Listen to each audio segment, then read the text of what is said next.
What is up, side hustlers, entrepreneurs, business builders, and dream makers? Welcome to the Study Your Side Hustle Podcast, episode 58. Great to be back in your earbuds once again, as we are every single day of the work week. As you guys remember, we did actually take the 4th of July off, and we did that for a lot of reasons that I explained in the 5th of July episode. So go check that one out. That one's episode 57. So that got our count off a little bit, but we are back in your earbuds once again. And today I would like to have a conversation with you about some of the most common misconceptions that I get in the entrepreneurial journey. So things that you should know if you're just getting started, things that you will experience that your loved ones who are supportive don't understand. So with that being said, let's go ahead and dig into it. Myth number one that I would like to point out to you is just purely false, is the idea that you can build a business to overwhelming success in as little as 4 hours a week. Now, you guys know a couple weeks back, I did a book review on the 4 Hour Work Week, a fantastic book by Tim Ferriss. But so what we know from that is that it's actually the case that you can get to a point in your business where you can actually dramatically reduce your hours. And that's one of the benefits of entrepreneurship, is that you could potentially get to a point where you have fired yourself entirely and you're still making good money, or where you work 4 hours a week or 10 hours a week or however much you want to work. And that's entirely up to you. But it is not the case that you start there. It's not the case that you are going to likely, there's probably exceptions, but for the most part, it's not the case that you're going to be able to build the business of your dreams and the life of your dreams on 4 hours a week. What's really the case is that you're probably going to start off by working a 9 to 5, working 40 hours a week, and then putting another 40 hours in addition to that on the side, working nights and weekends. What I did personally was I worked as a school teacher, so I worked nights, weekends, and summers. And I did that actually strategically. I decided to become a teacher and get my teaching certificate because it was a good business building type of job. And so I'm one of the few people who will recommend that you should get a job when starting out. Actually, I told someone this advice on Facebook today. They said, "What if I have no money whatsoever to invest in business?" And I said, "Then get a job." I said, "This is a temporary job. You're going to get a job, save up some money, and then you're going to launch your business in 6 months when you have the necessary assets to be able to launch your business." To give any advice other than that would be irresponsible. Myth number two is that to be an entrepreneur means that you have to work 120 hours a week. Right? This is the opposite of myth number one. Myth number one is that you get to work 4 hours a week. Myth number two is that you have to work 120 hours a week.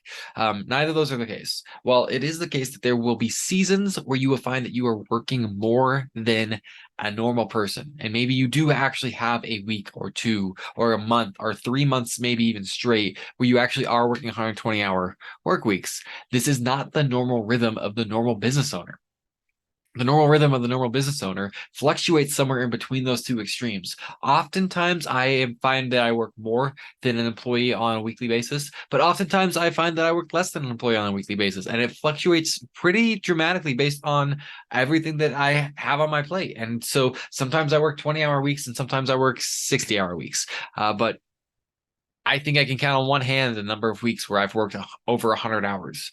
But I've done it, but I've done it very few times in my 9-year entrepreneurial career. Myth number three is that it takes no risk or no upfront investment.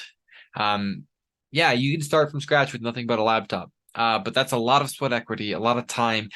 You're going to probably want to buy some courses along the way to learn some technical skills that, yes, you can learn on YouTube, but you're going to have to, at a certain point, you're going to buy things because you're saving time. And maybe it's not courses, but maybe it's books, maybe it's a coach. You're going to want to invest in marketing strategies, whether that means you're going to invest in running ads or whether you're going to invest in giftology, which I've talked to you about in the past. There's all sorts of things that you're going to want to invest in. You might just need a new computer. I spent over $100,000 launching my business. When you look at the courses that I've taken over time, the mentors, the coaches, the masterminds, the books, the software, I spent well over $100,000. I've probably spent more building my business than I did going to college. Actually, no, I have spent more building my business than going to college. And most of those investments were wise investments. Some of them were not. Some of them were a waste of money at $5,000 here or whatever. But to assume that you're never going to invest in yourself to grow as a business owner is just naive. And the amount of time that you'd be wasting by not taking advantage of the opportunity to work with people who've been there and done that, or to buy a book from someone who's been there and done that, is just silly. So Can you technically do something for absolutely no money down? If you're already in the right position to start, maybe. But I wouldn't advise thinking that way. I don't think it's a healthy way to start. Myth number four. This is one that my family seems to think is that business owners who are working from home, who have an online business, are never doing anything and they're always available. No, it's like it's funny. When I used to have a job, nobody called me during my work hours because they knew I was working. Now that I'm fully self-employed, my family calls me whenever because they're free and because Devin's not doing anything.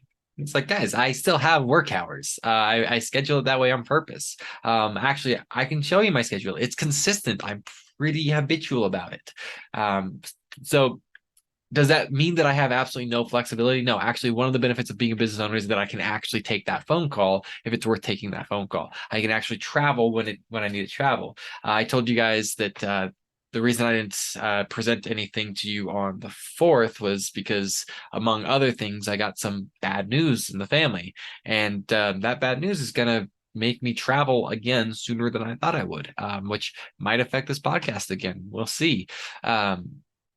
And a cool thing about being a business owner is I have the ability to do that, and it may or may not have some negative detriment on my business, but I have the flexibility to make those decisions for myself in a way that employees tend not to. Myth number five, business owners cannot take vacations. Well, we can, and I do relatively often, but the vacations we take do look different. It's really hard to completely detach yourself mentally from the business. If you're in a position where you're a solopreneur, I'm still a solopreneur. I outsource some stuff to some people sometimes. For the most part, it's just me.